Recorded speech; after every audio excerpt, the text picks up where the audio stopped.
Hello guys, मैं चंदन कुमार आपको the channel gain knowledge में आप लोगों का स्वागत करता हूं। और इस वीडियो में मैं आप लोगों को एक नया टॉपिक शुरू करने जाऊंगा guys, that is vector quantity. Vector quantity को गाइज अपन लोग इस वीडियो में या फिर अगले वीडियो तक बिल्कुल ख़त्म कर लेंगे गाइज। मैं आपको वेक्टर क्वांटिटी पूरा स्टार्टिंग से लेकर एंड तक सिखाऊंगा। और अगर मेरे पढ़ाए हुए कोई भी कॉन्सेप्ट में गाइज अगर आपको डाउट रह जाता है गाइज, तो कृपया आप प्लीज़ कमेंट बॉक्स में रखिए। यूनिट एंड डायमेंशन गाइज इससे पहले मैं पढ़ाया हूँ, उस पर मैंने आप लोगों को 3 वीडियोज़ दिए हैं, उसका लिंक मैं आपको डिस्क्रिप्शन बॉक्स में दे दूँगा। आप प्लीज़ उस वीडियोज़ को अवश्य देखें। और अगर उस वीडियोज़ पे गाइज कोई भी डाउट होगा तो नीचे लिखे, कमेंट बॉक्स पे ज़रूर लिखे, मैं उसका उत्तर अवश्य दूंगा गाइज। सो गाइज मैं स्टार्ट कर रहा हूँ video lecture on the topic vector quantity. So please guys मेरे साथ क्या कीजिएगा, कोऑपरेट कीजिएगा गाइज। स्टार्ट कर रहा हूँ गाइज मैं। अब देखिए गाइज, वेक्टर क्वांटिटी, ये हेडिंग देके गाइज मैं स्टार्ट कर रहा हूँ गाइज। देखिए गाइज, अब देखिए गाइज, हम लोग ये चीज़ बहुत अच्छी तरीके से ये चीज़ गाइज हम लोग जानते हैं कि कोई भी फिजिकल क्वांटिटी, कोई भी फिजिकल क्वांटिटी के कोई भी फिजिकल क्वांटिटी के 2 पार्ट्स होते हैं गाइज, स्केलर क्वांटिटी और वेक्टर क्वांटिटी। स्केलर क्वांटिटी और vector quantity.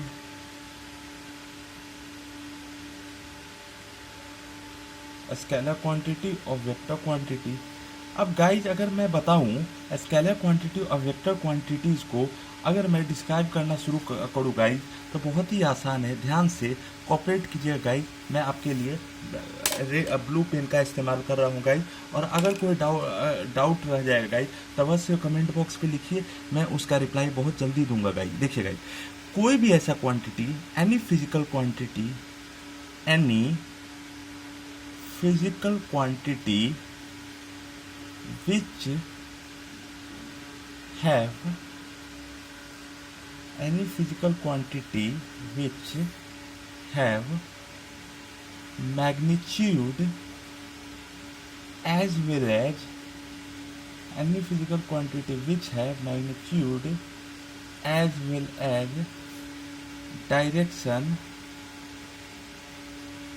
are known as scalar quantity. Scalar quantity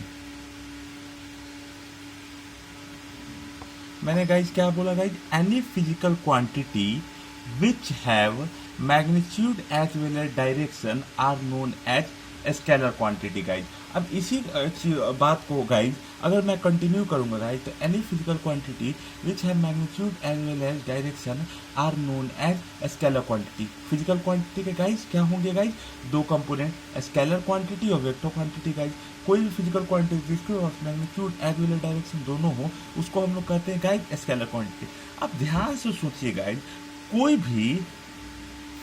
भी फिजिकल क्वांटिटी, कोई भी फिजिकल क्वांटिटी गाइज हम लोग ऐसा नहीं बना सकते हैं गाइज। कोई भी फिजिकल क्वांटिटीज हम लोग, कोई भी फिजिकल क्वांटिटीज हम लोग ऐसा नहीं बना सकते, ऐसा नहीं बना सकते जिसमें मैग्नीट्यूड ही ना हो,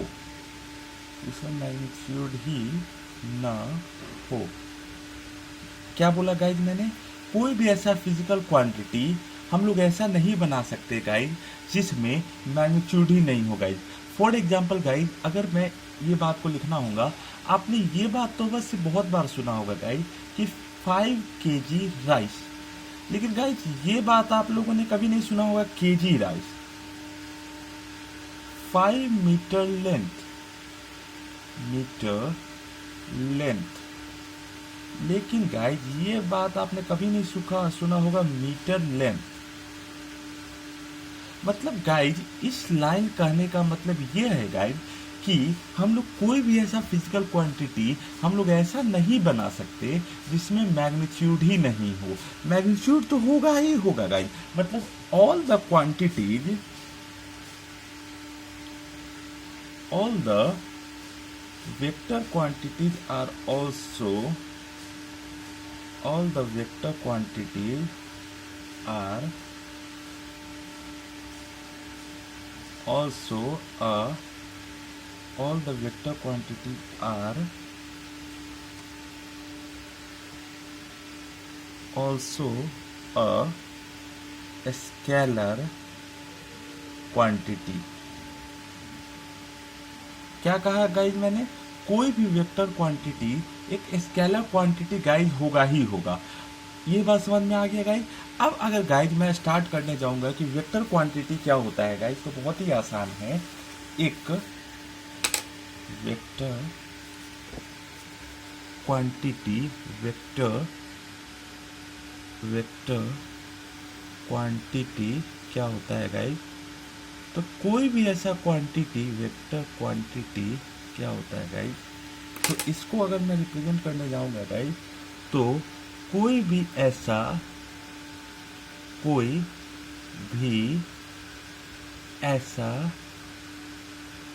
फिजिकल क्वांटिटी, कोई भी ऐसा फिजिकल क्वांटिटी जिसके पास कोई भी ऐसा फिजिकल क्वांटिटी जिसके पास magnitude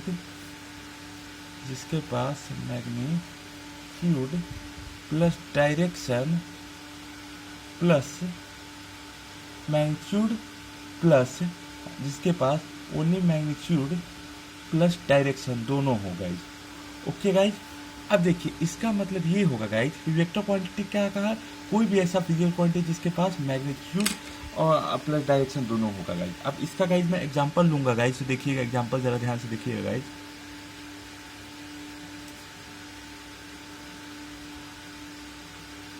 five metre displacement due a north 5 meter displacement to a north, making an angle of 37 degree. अब इसको रिप्रेजेंट कैसे करूंगा गाइज मैं? देखिए गाइज, ये गाइज क्या होता है? नॉर्थ। ये गाइज क्या होता है गाइज? साउथ। ये गाइज क्या होता है गाइज?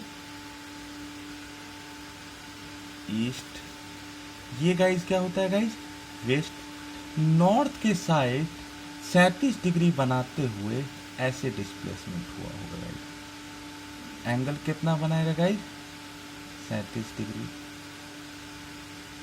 ओके गाइज, और डिस्प्लेसमेंट कितना होगा गाइज? 5 मीटर। सॉरी गाइज, ये -37, क्योंकि एंगल हम लोग कैसे लेते हैं? क्लॉकवाइज। अगर +37 बनाना होगा कैसे बनाएंगे गाइज? ऐसे। ये होगा 37 डिग्री। 5 मीटर डू नॉर्थ को रिप्रेजेंट कर रहा है गाइज। इसका मतलब गाइज ये मैं कह रहा हूँ कि कोई भी ऐसा फिजिकल क्वांटिटी जिसके पास, मैंने ऊपर लिखे हुए पॉइंट्स पे ये तो आपको प्रूव कर दिया कि कोई भी क्वांटिटी ऐसा हो जिसके पास, ऐसा हो ही नहीं सकता गाइज, जिसके पास सिर्फ मैग्नीट्यूड ही नहीं हो। मैग्नीट्यूड तो होगा गाइज। मतलब गाइज मैंने ये प्रूफ कर दिया कि वेक्टर को, हर वेक्टर क्वांटिटी भी एक स्केलर क्वांटिटी है। लेकिन एग्जाम्पल, अब अगर मैं ये रिप्रेजेंट करूँ गाइज कि वेक्टर क्वांटिटी क्या होता है, तो कोई भी ऐसा फिजिकल क्वांटिटी जिसके पास मैग्नीट्यूड भी हो, डायरेक्शन भी हो, और साथ ही साथ गाइज इसमें तीसरा पॉइंट आता है गाइज, बहुत ही इंपॉर्टेंट पॉइंट है कि it follows vector law of it follows vector law of addition. It follows vector law of addition also. अब कौन कौन सा तीनों लॉ हो जाएगा उसको मैं आगे लिखूंगा गाइज. अब गाइज ये मैंने क्यों बोला it follows vector law of addition, क्योंकि गाइज कुछ एग्जाम्पल ऐसे होते हैं जो मैग्नीट्यूड भी होगा डायरेक्शन भी होगा लेकिन वो वेक्टर लॉ ऑफ एडिशन को फॉलो नहीं करते हैं गाइज, इस वजह से वो वेक्टर नहीं. For example guys, for example guys आप ले लीजिए इलेक्ट्रिक करंट को. इलेक्ट्रिक करंट रिप्रेजेंट कैसे करेंगे गाइज, आई से इलेक्ट्रिक करंट को. अब यहाँ पे मान लीजिए एक वायर ले लीजिए, इसमें करंट फ्लो करेगा 5 एम्पियर. अब जैसे ही गाइज इलेक्ट्रिक करंट ले लिए जिसमें करंट आई फ्लो करेगा और इसमें 5 एम्पियर अमाउंट ऑफ करंट होगा गाइज, तो इसके पास गाइज क्या है, मैग्नीट्यूड है. 5 क्या है गाइज, 5 इसका गाइज मैग्नीट्यूड है.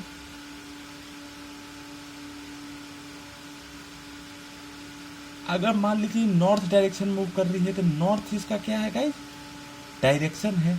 तो देखिए गाइज ये वेक्टर लॉ ऑफ एडिशन को फॉलो, इसके पास मैग्नीट्यूड भी है गाइज, डायरेक्शन भी है, लेकिन साथ ही साथ यहाँ करंट अगर फ्लो मान लीजिए गाइज करेंगे 3 एम्पियर, इसको गाइज रिप्रेजेंट कर दीजिए गाइज I1 से, इसको गाइज रिप्रेजेंट कर दीजिए आप I2 से.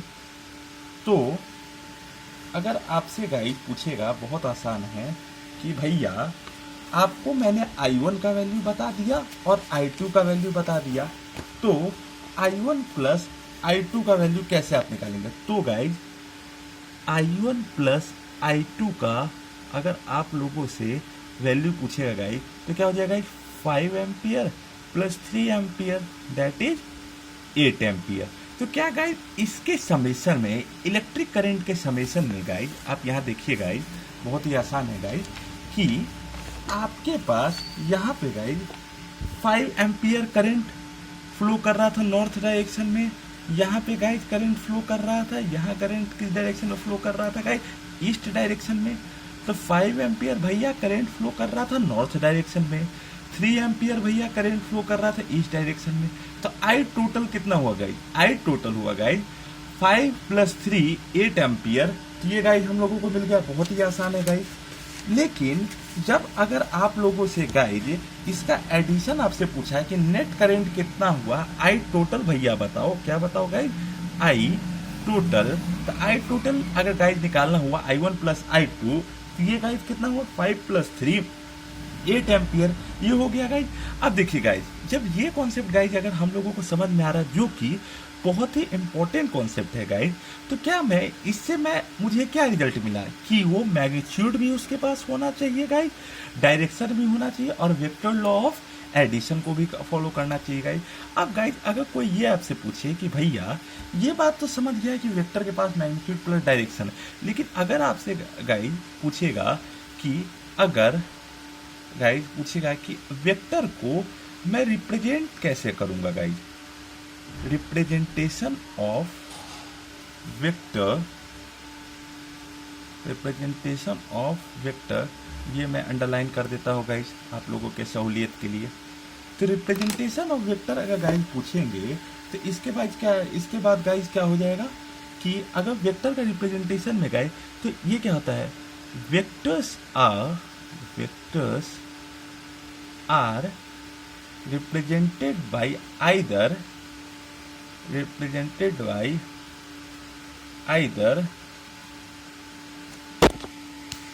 sorry guys, vectors are represented either by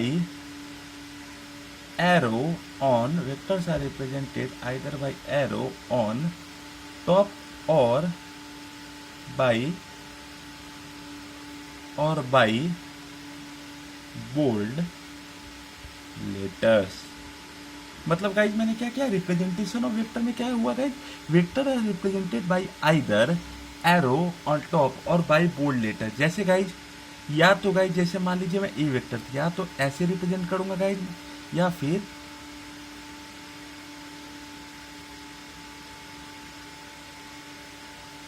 ऐसे बोल्ड लेटर से रिप्रेजेंट करूंगा। मान लीजिए गाइज अगर ए एक वेक्टर क्वांटिटी है गाइज, ये क्या क्वांटिटी है गाइज, वेक्टर क्वांटिटी है गाइज, तो या तो मैं ऐसे बोल्ड लेटर से रिप्रेजेंट करूंगा गाइज, या फिर a arrow on the top इनसे रिप्रेजेंट करूंगा गाइज। ये गाइज आप लोगों को समझ, vector represented either by arrow on top और by bold letters. Okay guys, अब गाइज रिप्रेजेंटेशन ऑफ वेक्टर्स ये कॉन्सेप्ट अगर गाइज आप लोगों को क्लियर है तो आगे आप लोगों को बहुत आसान लगने वाला है।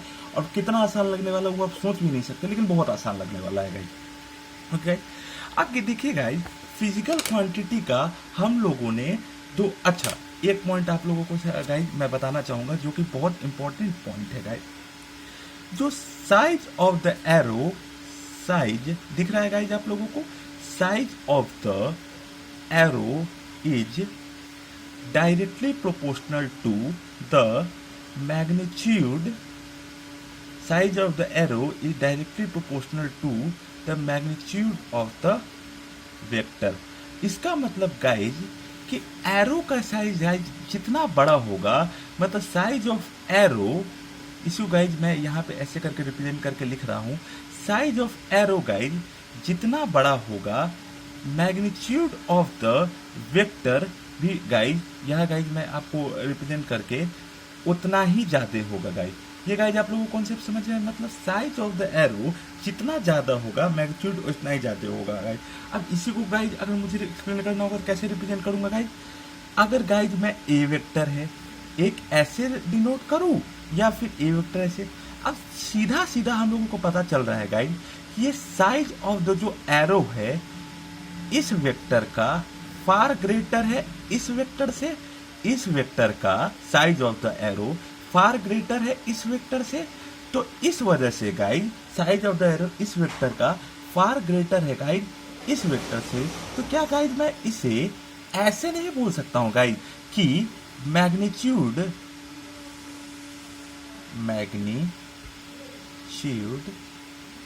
Of this vector is also far greater than magnitude of this vector, मैं बोल सकता हूं गाइज। अब गाइज ये जब अगर कॉन्सेप्ट क्लियर है आप लोगों को, तो मैं आगे आप लोगों को एक्सप्लेन करने के लिए मैं आपको ले जाऊंगा गाइज कि मैंने क्या क्या बताया गाइज। ध्यान से देखिए गाइज कि कोई भी फिजिकल क्वांटिटी का, कोई भी फिजिकल क्वांटिटी का, कोई भी फिजिकल क्वांटिटी का दो कंपोनेंट होगा। एक होगा गाइज मैंने आप लोगों को ऊपर बताया स्केलर क्वांटिटी, क्या बताया गाइज मैंने आपको, एक होगा गाइज स्केलर क्वांटिटी, ये गाइज मैंने आपको पीछे बताया। एक गाइज होगा वेक्टर क्वांटिटी, ये भी गाइज मैंने आप लोगों को पीछे बताया। और एक गाइज एक और होता है टेंसर क्वांटिटी, टेंसर क्वांटिटी। तो एक ऐसा फिजिकल क्वांटिटी, टेंसर क्वांटिटी, एक ऐसा फिजिकल क्वांटिटी, एक जो कि एक ऐसा physical quantity which is neither scalar, which is guys neither scalar nor vector. इसका एग्जाम्पल गाइज क्या हो जाएगा, एग्जाम्पल हो जाएगा गाइज, एग्जाम्पल हो जाएगा गाइज मोमेंट ऑफ इनर्शिया। अपन लोग रोटेशनल मैकेनिक्स पढ़ेंगे गाइज, उसमें मैं आप लोगों को डिटेल से आप लोगों को गाइज मोमेंट ऑफ इनर्शिया पढ़ाऊंगा, डोंट वरी। इसके पास गाइज मैग्नीट्यूड तो होता ही है, मैग्नीट्यूड इसके पास होता ही है, डायरेक्शन तो गाइज इसके पास नहीं होता है, लेकिन यह जो डिफाइंड होता है it is defined about, it is defined about only a specific, it is defined about only a specific axis. So इसलिए guys, so it can't be say a scalar quantity, can't be said it can't be said a scalar quantity, and due to absence of direction, due to absence of direction, it is known as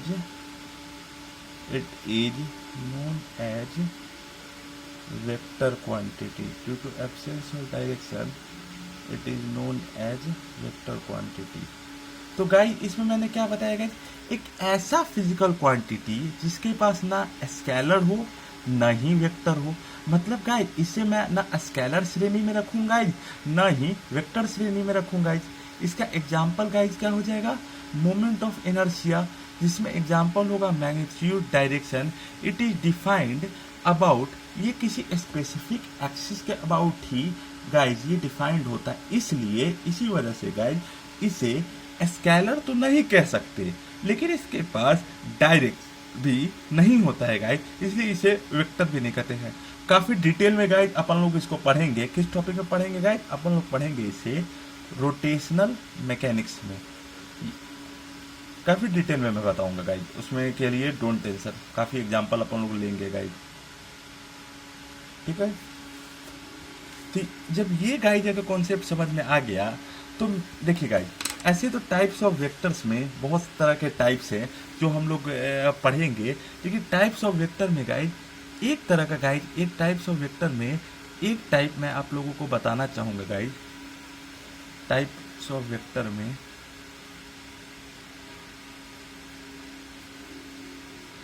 या चलिए guys इसको थोड़ा सा detail में अपन लोग पढ़ ही लेते हैं। ऐसे मैथ का ये टॉपिक है, लेकिन डिटेल में मैं आप लोगों को पढ़ाऊंगा। डिटेल में गाइस इसमें सबसे पहला टाइप जो आ जाएगा गाइस, वो आ जाएगा null vector. Null vector means guys क्या हो जाएगा, नल वेक्टर में ऐसा वेक्टर, मैं डेफिनेशन आप लोगों की सहूलियत के लिए गाइस लिख भी देता हूं। It is a type of vector, it is a type of vector, it is a type of vector whose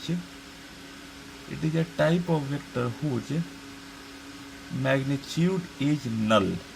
अब आप लोग ये सोचिए गाइस, वेक्टर क्वांटिटी को आपने बताया है कि सिर्फ मैग्नीट्यूड प्लस डायरेक्शन दोनों होंगे, तो ऐसे कैसे हो सकता है कि अगर इसके पास मैग्नीट्यूड ही नहीं है तो मैं इसे वेक्टर कैसे कर सकता हूँ गाइस। देखिए गाइस, अगर मान लीजिए ओ ए ओ डैश ओ वेक्टर, ये पॉइंट कहीं ओ मान लीजिए गाइज, और एक ऐसा वेक्टर जो ओ से शुरू होता है वहीं पे खत्म हो जाता है, तो क्या इसका कोई मैग्नीट्यूड रह जाएगा गाइज। या फिर एक और एग्जांपल देखिए गाइज, बी डैश वेक्टर, एक ऐसा वेक्टर जो कि यहाँ पे पॉइंट एक मान लीजिए गाइज, सॉरी गाइज, यहाँ बी डैश एक पॉइंट मान लीजिए। बी डैश एक ऐसा वेक्टर जो बी डैश से शुरू होता है और बी डैश ही पे जाके एंड हो जाता है, तो क्या इसके पास गाइज कहीं पे इसके पास गाइज कहीं पे इसके मैग्नीट्यूड रह जाएगा गाइज। या फिर आप मान लीजिए सी डैश मान लीजिए, या सी मान लीजिए, सी एक पॉइंट है, एक ऐसा वेक्टर जो यहीं से शुरू होता है यहीं खत्म हो जाता है, तो क्या इसके पास कोई मैग्नीट्यूड रह जाएगा गाइज, नहीं रह जाएगा। तो नल वेक्टर क्या हुआ, एक ऐसा वेक्टर जो इससे शुरू होता है, अपने जिस पॉइंट से शुरू होता है उसी पे जाके खत्म हो जाता है। अब गाइज इसके बाद गाइज मैं अगला टाइप जो हो जाएगा वो क्या हो जाएगा, कोइंसिडेंस वेक्टर। अब कोइंसिडेंस वेक्टर क्या होता है गाइज, कोइंसिडेंस वेक्टर क्या होगा गाइज, कोइंसिडेंस वेक्टर एक ऐसा वेक्टर जो कि कोई भी एक लाइन में गलत लिख दिया गाइस, कोई भी दो ऐसा वेक्टर, कोई भी दो ऐसा वेक्टर, कोई भी जो एक ही पॉइंट से इंसिडेंट हो, एक ही पॉइंट पे इंसिडेंट हो। एग्जाम्पल गाइज, इंसिडेंट हो, मैं एग्जाम्पल से गाइज आप लोगों को जरूर समझाऊंगा।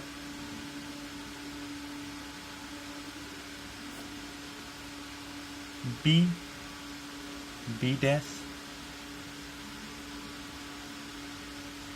सी डैश, बी डैश अलग अलग पॉइंट से आ रहा था, लेकिन कन्वर्ज एक पॉइंट पे हो गया। इस पॉइंट को गाइज अपन लोग मान लेते हैं कि बी डैश एक वेक्टर है जो अलग पॉइंट से आ रहा था, और सी डैश भी एक वेक्टर जो अलग पॉइंट से आ रहा था, एक पॉइंट पे कन्वर्ज हो गया, दैट इज के। इसी को कहते हैं कोइंसिडेंस वेक्टर। मतलब एक ऐसा वेक्टर जो कि, इसका एक और डेफिनेशन गाइज मैं आपके लिए लिखूंगा।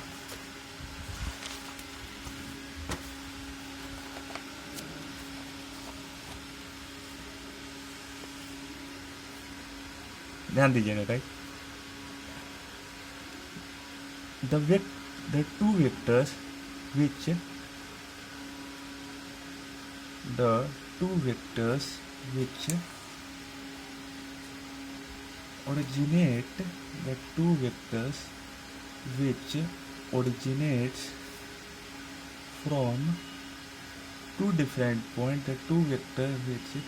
originates from two different points, but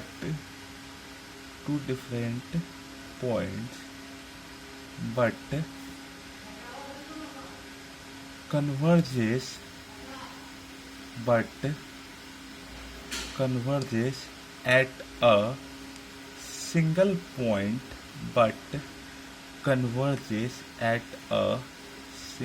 point, it is known as coinitial vector, coincidence vector, sorry guys, coincidence vector।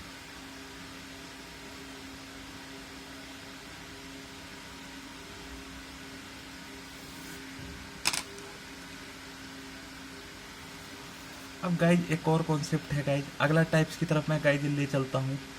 को initial vector,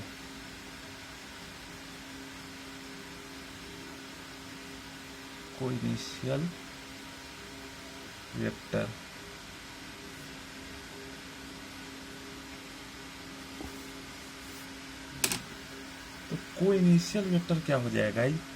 the type of vector, coinitial vector क्या हो जाएगा guys? The type of vector which originates from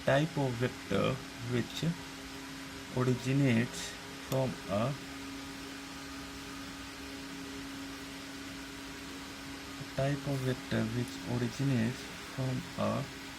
single point but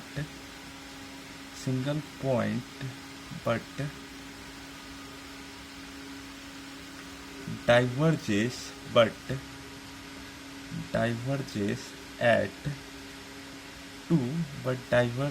at two different points।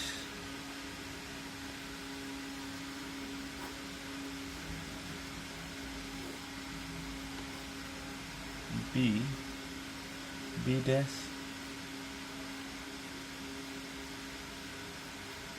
C dash. अब देखिए इस दो vector को assume कीजिए गाइज, यहाँ पे बी डैश एक वेक्टर है जिसका एक ओरिजिन ओ मान लीजिए गाइज, यहाँ पे सी डैश एक वेक्टर है जो ओरिजिन ओ मान लीजिए गाइज। दोनों ओरिजिनेट हो रहा है सिंगल पॉइंट से, लेकिन डाइवर्ज अलग अलग पॉइंट पे हो जा रहा है गाइज। इसको गाइज क्या कहेंगे? कोइनिशियल वेक्टर। अब गाइज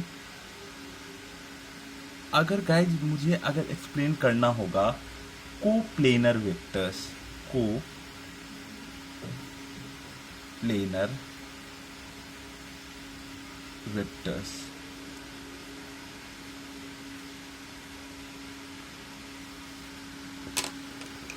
तो कोप्लेनर वेक्टर्स क्या होंगे? The type of vector the type of vector which the type of vector which the two vectors the type of vector which lie on same plane। For example, या फिर अगला definition क्या हो सकता है? Two vectors are said to be two vectors are said to be coplanar vectors। two vectors are said to be coplanar vectors if they lie in the coplanar vectors if they lie in the same plane। if they lie in the same plane। और for example guys देखिए guys, ये है x axis, ये है Y axis,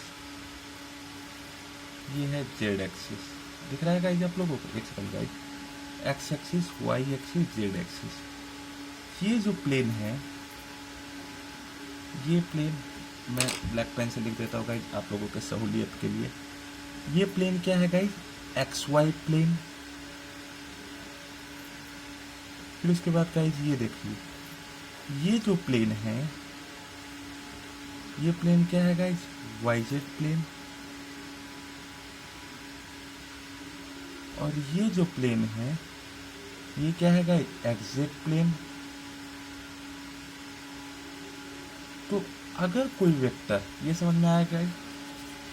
आगे मैं example के साथ अगर गाइज दूंगा, अगर कोई वेक्टर मैं मान लूं ए वेक्टर and b vector, मैं मान लूँ both the vectors if both the vectors if either both the vectors if either lie in xy plane, lie in xy plane, yz plane और xz plane, then a and b vector are said to be coplanar vector are said to be coplanar vectors। मतलब कोई भी ऐसा vector जो कि same plane में lie करे, और कोई भी ऐसा वेक्टर जो कि सेम प्लेन में लाई करे, X Y plane, Y Z plane और एक्स जेड प्लेन, बस सेम प्लेन में लाई करना चाहिए गाइज, तो उसी को हम लोग गाइज क्या बोलते हैं? कोप्लेनर वेक्टर भी कहते हैं गाइज। अब गाइज एक वेक्टर का टाइप्स मैं और आपको बताऊंगा गाइज, बहुत ही आसान है, ध्यान से देखिए गाइज। ऑर्थोगोनल वेक्टर्स, ऑर्थोगोनल, सारा पॉइंट गाइज मैं आप लोगों को छोड़ूंगा कुछ भी नहीं गाइज, सारा कंटेंट मैं आपको इस वीडियो में दे के रहूंगा। तो ऑर्थोगोनल वेक्टर्स देखिए guys,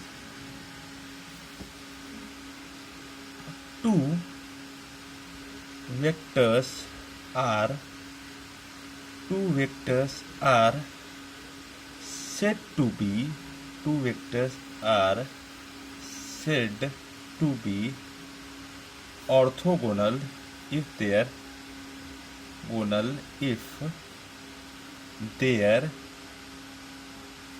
dot product equals to null, dot product equals to null। मतलब कोई भी दो वेक्टर ऑर्थोगोनल कहलाएगा अगर उसका डॉट प्रोडक्ट नल हो जाएगा गाइज। जैसे गाइज मैं कोई भी एग्जांपल ले लूं, ए वेक्टर,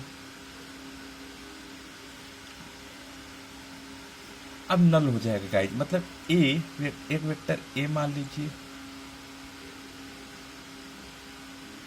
दूसरा मान लीजिए बी वेक्टर, इसको मान लीजिए 1, इसको मान लीजिए वेक्टर 2।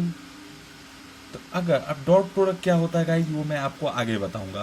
तो ए डॉट बी अगर इक्वल्स टू 0 हो जाएगा तो ये गाइज ऑर्थोगोनल वेक्टर हो जाएगा। मतलब ऑर्थोगोनल वेक्टर कौन सा वेक्टर होगा, कोई भी वेक्टर ऑर्थोगोनल हो जाएगा अगर उसका डॉट प्रोडक्ट ही 0 हो जाएगा गाइज। तो यहाँ तो कॉन्सेप्ट अगर समझ में आया गाइज। अब गाइज मैं आप लोगों को क्या करूँगा गाइज, मैं एक टॉपिक शुरू करने जाऊँगा, addition of vectors. Addition of vectors.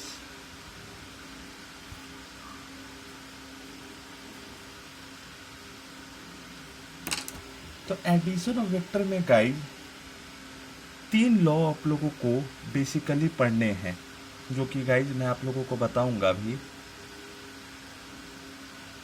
Triangle law, polygonal law,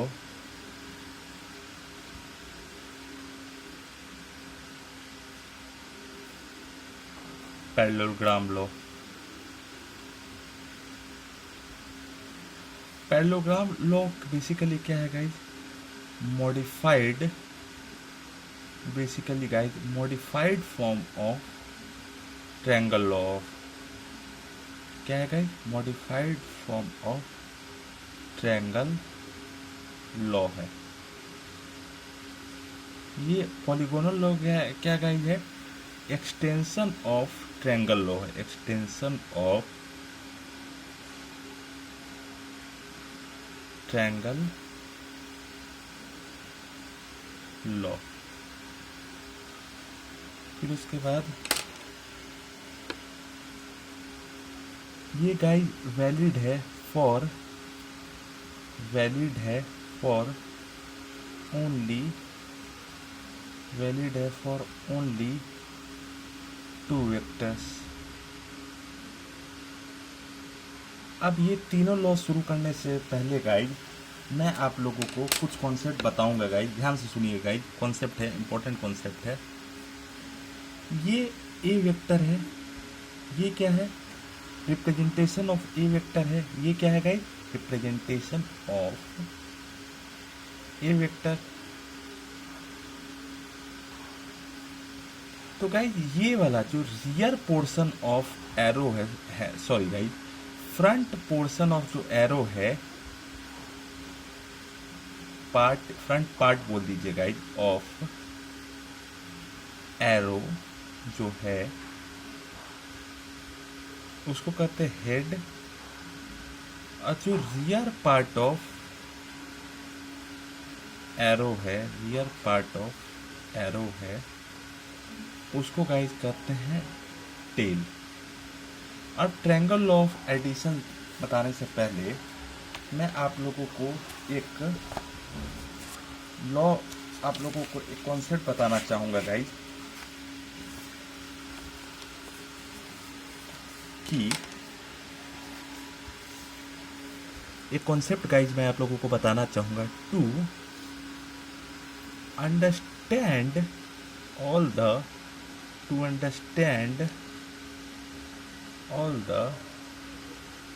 three laws of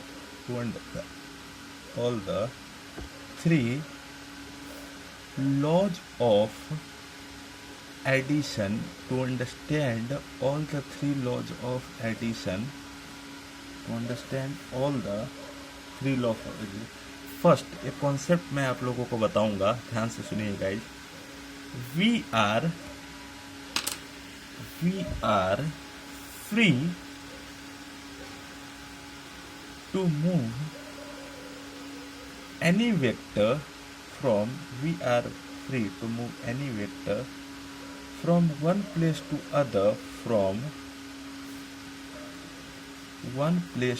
other, in spite of changing orientation,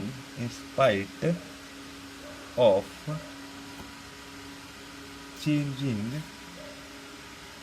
in spite of changing orientation, in spite of changing orientation, it doesn't alters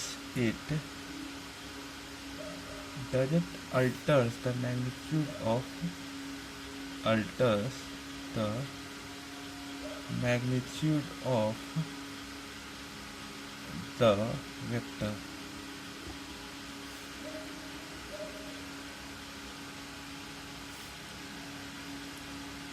देखिएगा जैसे ए vector हुआ, इसको मान लीजिए इधर है ए vector, B vector हुआ guys,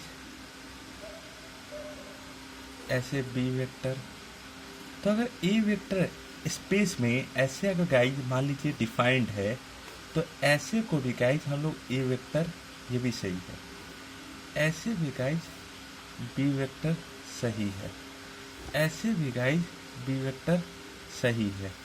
तीनों सिचुएशंस में गाइज हम लोग लिख सकते हैं, ये इसके मैग्नीट्यूड को कोई इफेक्ट नहीं करेगा गाइज। अब एक टॉपिक गाइज ऊपर मुझे बता देना चाहिए था, मैंने इसे छोड़ा है गाइज। अगर गाइज मैं आपसे पूछूं कि एग्जाम्पल्स ऑफ वेक्टर बताना है, एग्जाम्पल्स, मेरा पेन खत्म हो गया गाइज, सॉरी। अब गाइज अगर मुझे बताना होगा examples of vector, examples of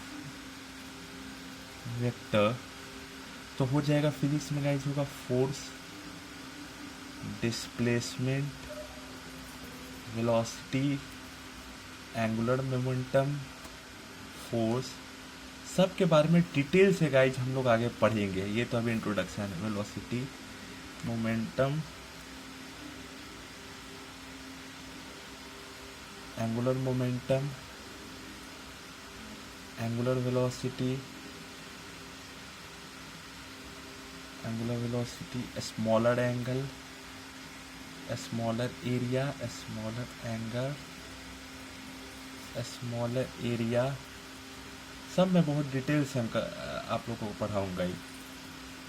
smaller area, angular moment, angular velocity, ये सारा angular velocity, electric field intensity, ये होता है गाइज स्केलर वेक्टर का एग्जांपल। अब स्केलर का, अब गाइज ये मैं डिस्कस नहीं करूँगा स्केलर का, कि जो आप लोग को पता है। मैं गाइज ये चीज़ डिस्कस करूँगा जो आप लोगों को नहीं पता है। तो इसका एग्जांपल गाइज बहुत आसान है। क्या क्या हो सकता है? Electric potential, electric potential, electric current,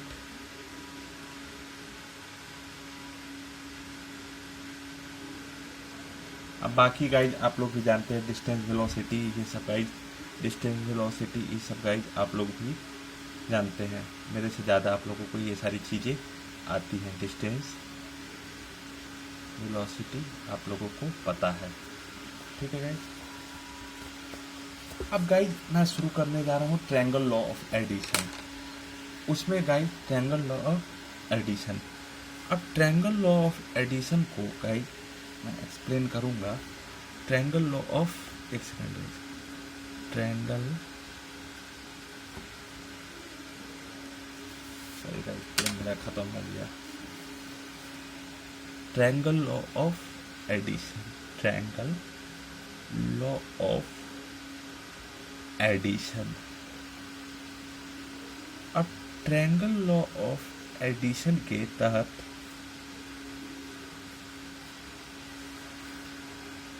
अगर वेक्टर a प्लस बी करना हो, हम लोगों को निकालना होगा इस, ठीक है।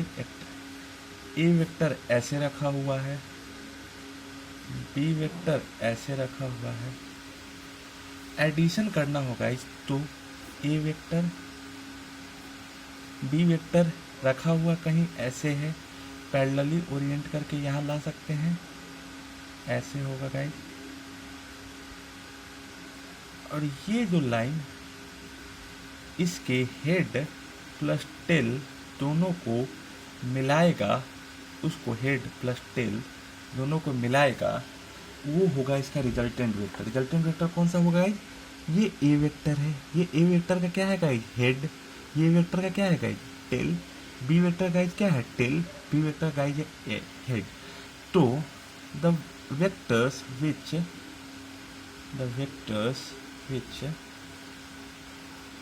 joins the vectors which joins the tail of one vector to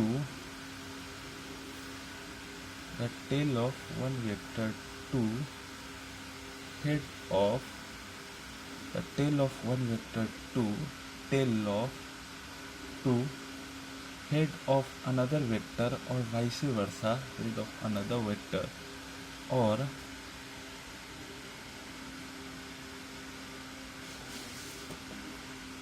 head of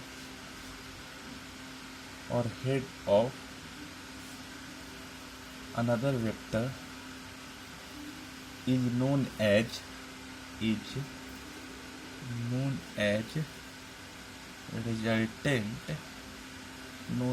resultant vector. अतः एक ऐसा वेक्टर जो कि टेल ऑफ वन वेक्टर को head of another vector join करता है उसको कहते हैं क्या है? Resultant vector. And vice versa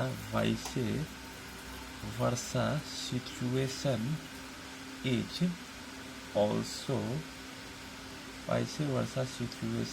also true. मतलब गाइज यहाँ पे मैं देख लीजिए गाइज, मैंने ए वेक्टर लिया, ए लिया, ओके गाइज, लिया, ध्यान से देखिए गाइज, ए वेक्टर लिया, ये ए वेक्टर का टेल है, ये वेक्टर का हेड है। बी वेक्टर लिया गाइज, बी वेक्टर का टेल है, बी वेक्टर का हेड है। एक रिजल्टेंट वेक्टर जो वेक्टर ए के टेल को वेक्टर बी के हेड से मिला दे वही रिजल्टेंट होगा ए प्लस बी। अब guys mod of A plus B का मतलब क्या होगा गाइज? इसका मतलब हो जाएगा guys magnitude of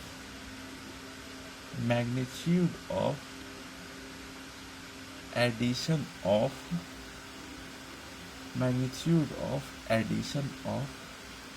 two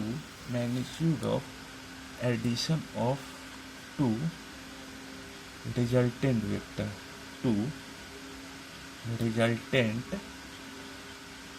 vectors.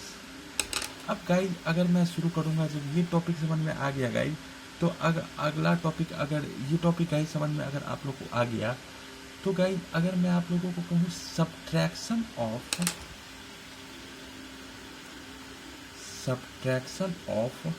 To vector कैसे करते हैं गाइज? सब्ट्रैक्शन ऑफ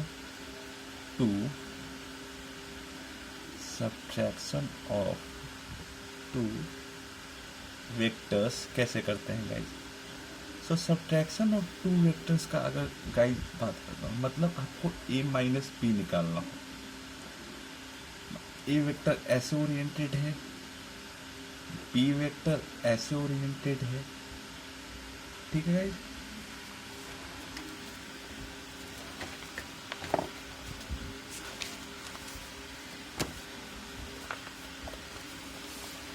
अब एक चीज गाइज ये मैंने बता दिया कि सब्ट्रैक्शन ऑफ टू वेक्टर, पहला तो चीज ये होना चाहिए guys, subtraction of two vector is not possible. Subtraction of two vector is not possible, ठीक है। ए वेक्टर ऐसे है, बी वेक्टर ऐसे है, तो A minus be guys valid नहीं है, होता ही नहीं है गाइज। तो अब ए माइनस बी को करना तो है गाइज, तो कैसे मैं इसको ऐसे लिख दूँ guys, A plus addition of minus B. इसका मतलब गाइज कि अब for finding the value of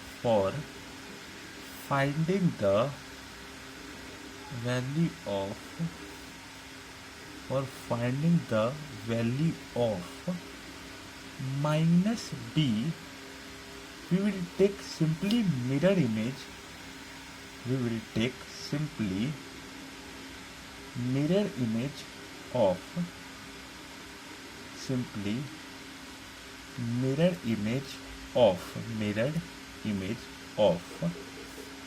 that vector about corresponding of that vector about corresponding axis about corresponding axis। तो क्या हो गया गाइज, ए वेक्टर ऐसे है, होगा गाइज, ए वेक्टर ऐसे है, बी वेक्टर ऐसे है, ये मिरर इमेज बी वेक्टर कैसे हो जाएगा गाइज, माइनस बी वेक्टर ऐसे होगा।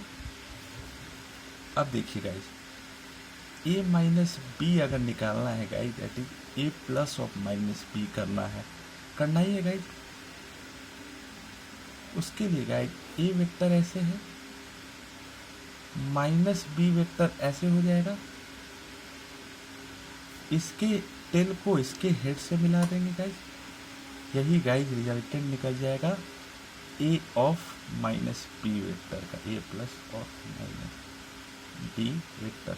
क्या कहा गाइज मैंने, सब्ट्रैक्शन अगर गाइज आपको करना है दो वेक्टर का, तो पहले तो guys subtraction of two vector is not possible, दो वेक्टर का सब्ट्रैक्शन नहीं पॉसिबल है गाइज।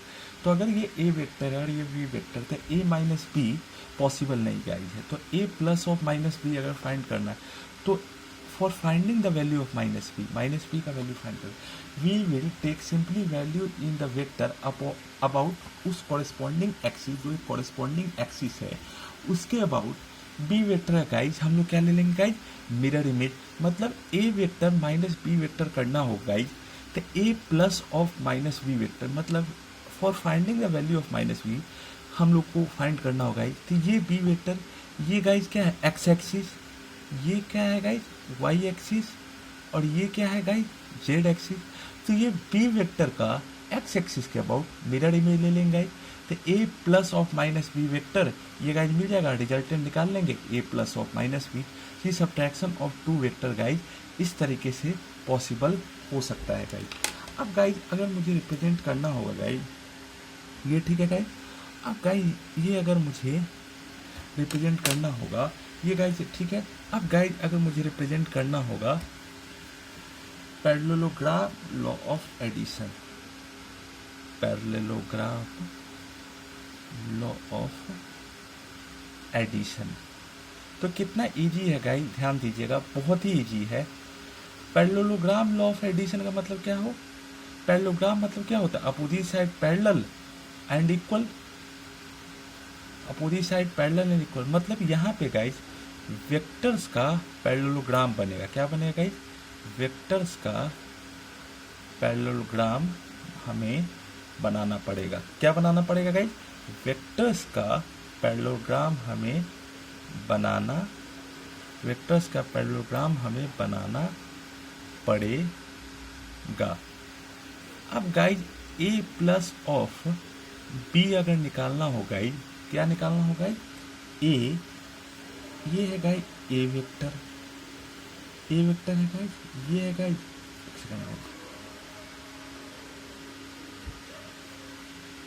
बी वेक्टर, और ए प्लस बी का वैल्यू गाइज निकालना है हमें। क्या निकालना है guys, A plus of B का वैल्यू निकालना है। कैसे निकलेगा गाइज,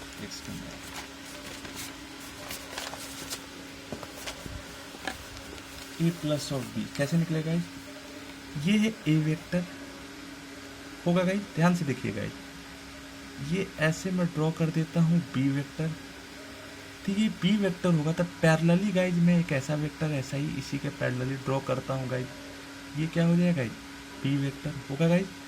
अब गाइज इसके पैरेलली मैं एक वेक्टर ड्रॉ करता हूँ, ये गाइज हो जाएगा ए वेक्टर। तो रिजल्टेंट अगर गाइज ऐसे निकालना होगा ए और इसका, ये रिजल्टेंट हो जाएगा गाइज। अब देखिए गाइज, ध्यान से देखिए गाइज, ये एंगल मान लीजिए गाइज, ये एंगल है मान लीजिए गाइज थीटा, थीटा है गाइज। और अगर मैं इसको एक परपेंडिकुलर ड्रॉ कर दूँ, ये है थीटा गाइज, ये गाइज क्या है, मान लीजिए अल्फा, मान लीजिए। तो ये अगर परपेंडिकुलर मैं ड्रॉ कर दूँ तो ये बी है, अब ये बी है, तो ये वाला कंपोनेंट कैसे हो जाएगा guys, B cos theta, sorry guys, हाँ बी कॉस थीटा, ये हो जाएगा बी साइन थीटा। अब टेन अल्फा गाइज हम लोग जानते हैं गाइज क्या होता है गाइज, परपेंडिकुलर अपॉन बेस होता है गाइज, अब ये गाइज, ये B cos theta B sine theta मैंने कैसे लिख दिया गाइज, ये अगर बी वेक्टर है, ये एंगल थीटा है,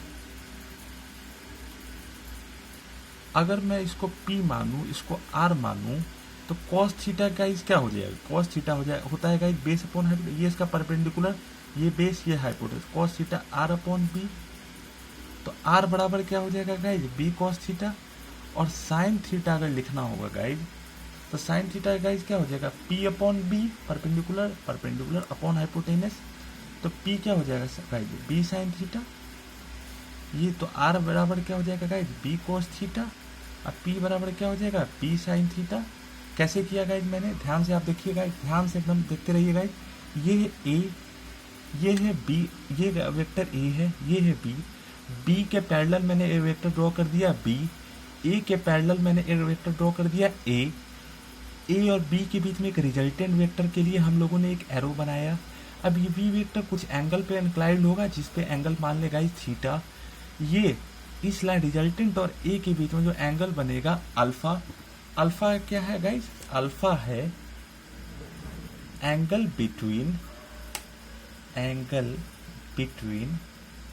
रिजल्टेंट एंड ए, और थीटा क्या है गाइस, थीटा है रिजल्टेंट बिटवीन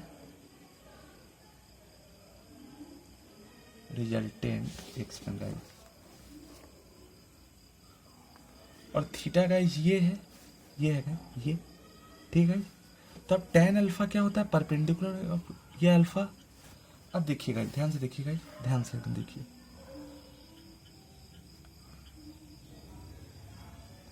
ऐसे ये O मान लीजिए, इसको M मान लीजिए, B मान लीजिए। अब देखिए गाइस, इन ट्रायंगल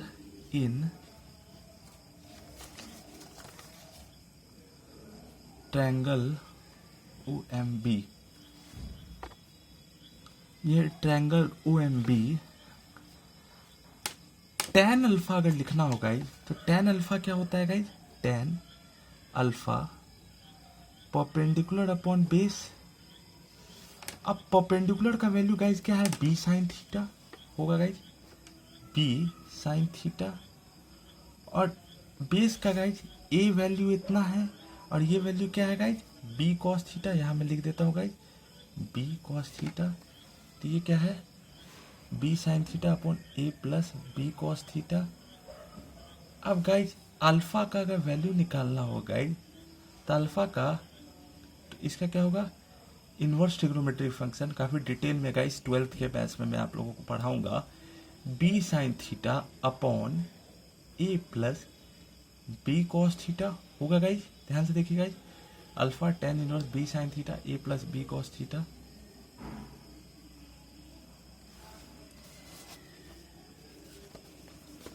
अब गाइस हमें रिजल्टेंट निकालना हो, रिजल्टेंट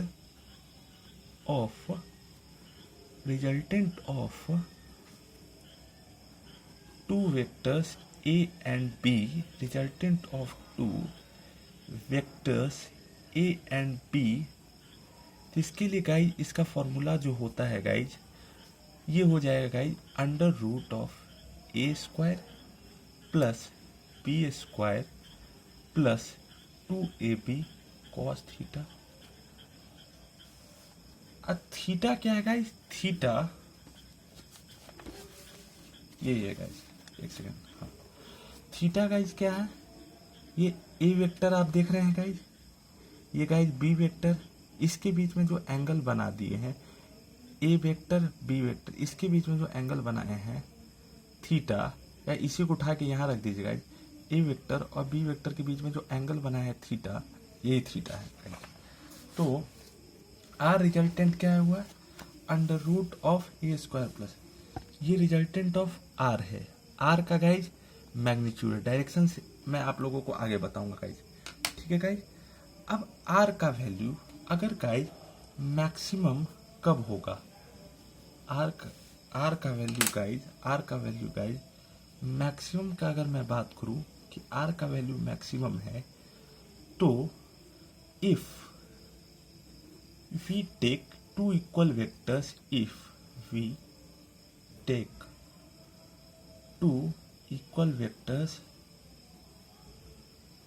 a equals to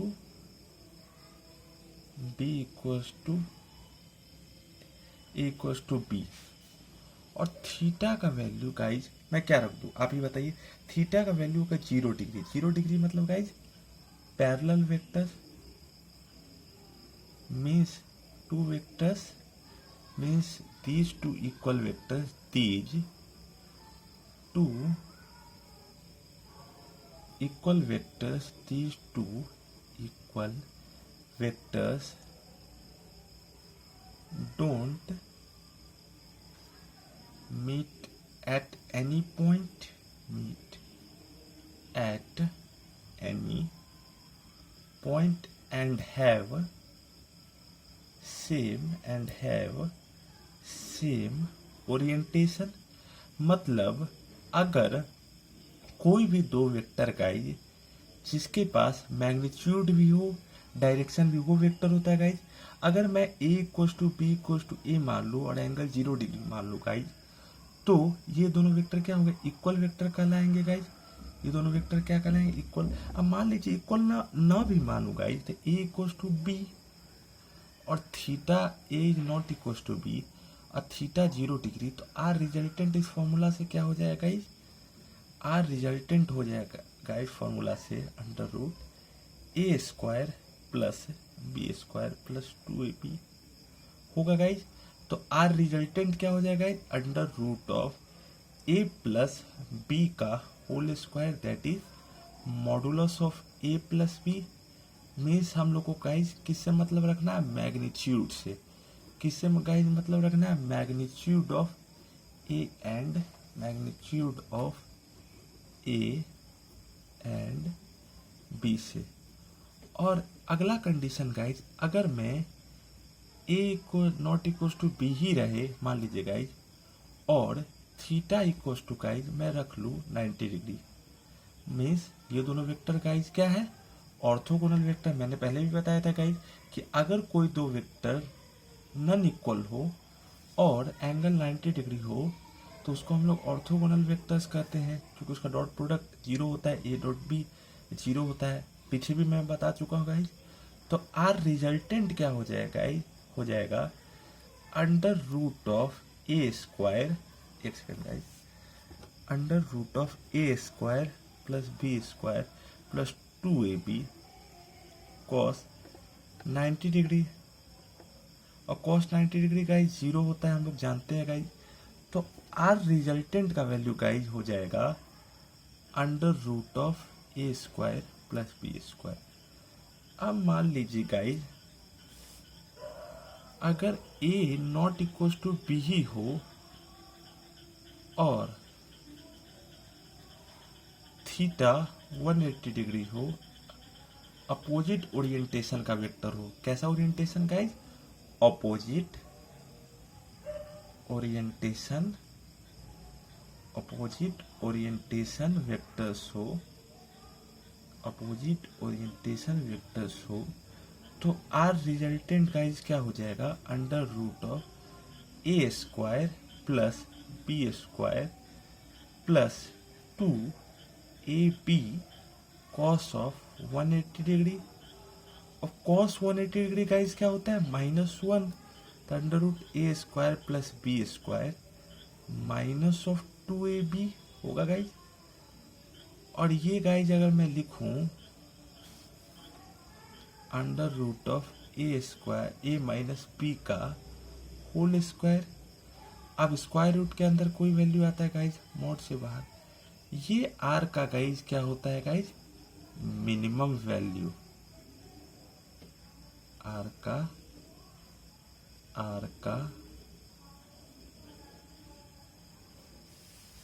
ये आर का क्या होता है गाइज, मैक्सिमम वैल्यू। तो आर मैक्सिमम बता दिया गाइज, और आर का मिनिमम वैल्यू, ये वैल्यू जो होता है गाइज, ये वैल्यू जो आप देख रहे हैं ये आर का मैक्सिमम वैल्यू है गाइज। आज का लेक्चर गाइज मैं यहीं पे एंड कर रहा हूँ। आगे कोई भी डाउट होगा पीछे कमेंट बॉक्स में लिखिए। यूनिटेड डायमेंशन के सारे वीडियोस का लिंक मैं डिस्क्रिप्शन बॉक्स में डाल दूंगा गाइज। जय Hind guys, thank you guys, thank you very much.